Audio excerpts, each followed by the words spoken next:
hogaamiyaasha siyaasadda ee golaha madasha samata bixinta iyo madaxda Puntland iyo Jubbaland ay maalinkii labaad ay wada hadal uga socdaan magaalada Kismaayo ee xarunta Jubbaland ee caasimadda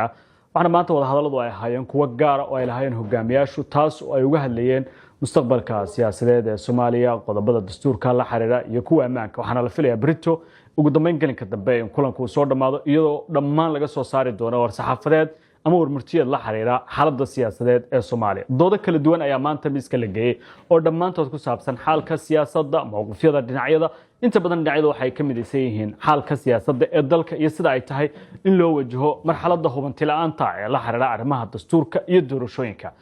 Jubbaland ayaa kulankan martigelinaysa in ka badan 600 oo qof ayaana magaalada ku sugan maalintii labaad ilaa saddexaad oo dhinacyadu ay fud soo kala horeeyeen waxaan Brito la filayaa inay hadallo kala duwan jeediyaan xubno ka mid ah madaxda warmutiyeedkana la soo saaro taasoo macnahan ka dhigan in ugu dambeynta kulanku uu soo gabagaboobi doono golaha mustaqbalka Soomaaliya ay soo saari doonaan mowqif cad oo ku saabsan qodobada hortabinta leh gaar ahaan doorashooyinka dastuurka iyo ammaanka oo ah kuwa ugu xasaasisan ee fadhigan looga hadlayo